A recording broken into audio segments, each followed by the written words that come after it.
केजरीवाल के महिला सम्मान योजना पर दिल्ली सरकार के महिला कल्याण विभाग ने नोटिस जारी किया है। विभाग की तरफ से कहा गया है कि राजधानी में ऐसी कोई योजना नहीं है। महिला सम्मान योजना के नाम पर धोखाधड़ी हो रही है। ऐसी योजना के लिए आवेदन न करें।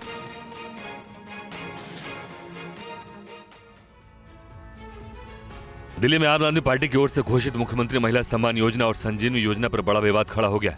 दिल्ली सरकार के महिला एवं बाल विकास विभाग ने विज्ञापन जारी कर इस तरह की योजना को खारिज कर दिया।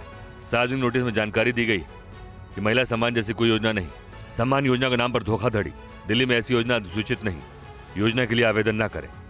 नोटिस में यह भी कहा गया कि योजना अधिसूचित होने पर दिल्ली सरकार खुद इसके लिए पोर्टल शुरू करेगी और पंजीकरण कराएगी। विभाग के इस नोटिस के बाद बीजेपी ने आप पर डिजिटल फ्रॉड करने का आरोप लगाया है। आज दिल्ली के मुख्यमंत्री जो खुद आम आदमी पार्टी की सरकार की है, उन्हीं के एक विभाग ने ये चेतावनी जारी की है दिल्ली की जनता को कि डिजिटल फ्रॉड हो रहे हैं, आप लोग सावधान रहिए। 2100 रुपये की कोई योजना कागजों में नहीं है, कैबिनेट में कोई अप्रूवल नहीं है, संजीवनी नाम की योजना की आज तक चर्चा नहीं हुई है। तो जो योजना दिल्ली सरकार के पास है ही नहीं, तो उसका ढोल पीटने का क्या मतलब है? तो इसका मतलब सीधा सीधा है कि अरविंद केजरीवाल खुद दिल्ली की सरकार को भी धोखा दे रहे हैं और दिल्ली की जनता को भी धोखा दे रहे हैं। विभाग का नोटिस आने के बाद अरविंद केजरीवाल ने एक्सपोर्ट्स के जरिए कहा, महिला सम्मान और संजीवनी योजना से विपक्षी बौखलाए हुए हैं। और वहीं दिल्ली की मुख्यमंत्री आतिशी ने भी बयान दिया है, अखबारों में जारी नोटिस गलत है। बीजेपी ने दबाव बनाकर विज्ञापन निकलवाया है। महिला सम्मान योजना कैबिनेट से मंजूर हो चुकी है। केजरीवाल ने चुनाव बाद योजना लागू करने की बात कही है। नोटिस जारी करने वाले अधिकारियों पर एक्शन होगा। तो प्रेस कॉन्फ्रेंस के दौरान आतिशी ने ये बातें कही। जो नोटिस आज अखबारों में जारी हुए हैं वो पूरी तरह से गलत हैं, झूठे हैं और कुछ अफसरों पर भारतीय जनता पार्टी ने दबाव बनाकर ये गलत सूचना अखबार में छपवाई है। इन अफसरों के खिलाफ एडमिनिस्ट्रेटिव कार्रवाई तो होगी ही। इन अफसरों ने जो ये गलत सूचना अखबार में छापी है, इनके खिलाफ पुलिस कार्रवाई भी की जाएगी।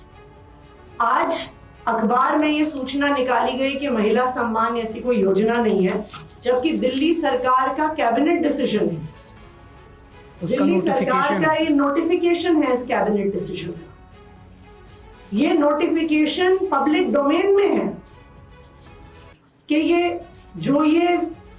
स्कीम है 1000 रुपए की, ये नोटिफाई हो चुकी है। और वहीं आप संयोजक अरविंद केजरीवाल ने आरोप लगाया है कि जांच एजेंसियां दिल्ली की मुख्यमंत्री आतिशी पर फर्जी केस दर्ज कर उन्हें गिरफ्तार करने की तैयारी कर रही है। अब बीजेपी को दिखने लगा है कि बीजेपी न केवल हार रही है, बल्कि शायद भारत के इतिहास में उनकी ऐतिहासिक हार दिल्ली के चुनाव में बीजेपी की होने वाली है। बीजेपी के पास कोई नैरेटिव नहीं है। उनके पास ये बताने को नहीं है कि उन्होंने 10 साल में क्या काम किया। 3 या 4 दिन पहले हमें अपने सूत्रों से पता चला है कि ईडी, सीबीआई और इनकम टैक्स तीनों एजेंसीज की मीटिंग हुई है और उस मीटिंग में ऊपर से आदेश आए हैं कि कुछ भी फर्जी केस करके दिल्ली की सीएम आतिशी जी को गिरफ्तार किया जाए। ये मैं पूरी जिम्मेदारी के साथ आज बहुत बड़ा आरोप लगा रहा हूँ कि इन तीनों एजेंसीज को ऊपर से कहा गया है कि दिल्ली की सीएम आतिशी जी को कोई भी फर्जी केस बनाकर गिरफ्तार किया जाए। इस देश की जनता इस किस्म की राजनीति पसंद नहीं करती। आप अपने काम पे वोट मांगिए। आप ये बताइए कि 10 साल में आपने दिल्ली में क्या काम किए, आने वाले समय में आप क्या काम करेंगे।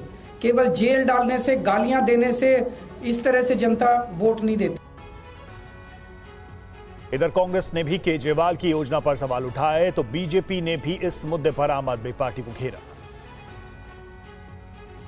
जब हम लोगों ने पता किया तो पता चला कि स्कीम छोड़िए, इसकी डिस्कशन भी नहीं हुई है और पैसा तो तब जाएगा ना कि जब बजट में या वित्त विभाग को आप कोई ना कोई प्रपोजल भेजेंगे। 1 रुपये का प्रपोजल नहीं भेजा है। तो इनका जो कहना है कि चुनाव के पहले 1000 रुपया महीना और बाद में 2100 रुपये, जब खुद आपने उस पर काम भी नहीं शुरू किया है, तो एक तरीके से आप समझ लीजिए ये फ्रॉड है।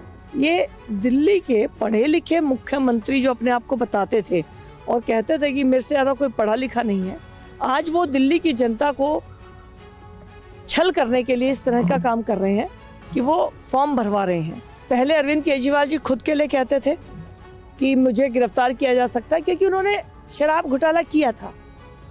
आज मुख्यमंत्री की पोस्ट पे बैठ के अगर मुख्यमंत्री की भूमिका को आतिशी जी नहीं निभा रही हैं, फ्रॉड करने की छल की है और उसकी कोई कानूनी कार्रवाई होगी तो हो रही होगी, लेकिन उन्हें ये समझना चाहिए कि ये पोस्ट बहुत जिम्मेवारी पोस्ट है। यहाँ बैठकर झूठ नहीं बोलना चाहिए, छल नहीं करना चाहिए। और आम आदमी पार्टी सांसद संजय सिंह ने विभाग के विज्ञापन के बाद क्या कहा है, उनका बयान आपको सुनवाते हैं।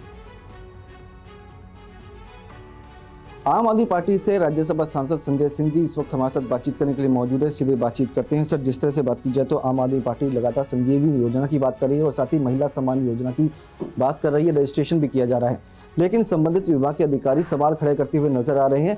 नोटिस जो है वो भी जारी किया गया है। अरविंद केजरीवाल जी ने पत्रकार वार्ता करके ये ऐलान किया कि ये हम चुनाव जीतने के बाद योजना को लागू करेंगे। संजीवनी योजना क्या है? 60 साल के ऊपर के बुजुर्गों का फ्री इलाज प्राइवेट हॉस्पिटल में भी, गवर्नमेंट हॉस्पिटल में भी, जब उनके बच्चे उनको छोड़ देते हैं, कई बार जब इंश्योरेंस कंपनियां उनका इंश्योरेंस करने को तैयार नहीं होती, आप इस योजना का विरोध कर रहे हैं। दूसरा क्या है? महिला सम्मान राशि, जो हमने कहा 2100 रुपए चुनाव जीतने के बाद हर महिला के खाते में पहुंचेगा। जहां जहां रजिस्ट्रेशन हो रहा है पूरी दिल्ली में, महिलाएं खुलकर ये बात कह रही हैं कि केजरीवाल को मुख्यमंत्री बनाएंगे और 2100 रुपए हर महीने हमारे खाते में आएगा। और इसी मुद्दे पर बीजेपी सांसद मनोज तिवारी और दिल्ली कांग्रेस अध्यक्ष देवेंद्र यादव ने क्या कहा है, आइए आपको सुनाते हैं।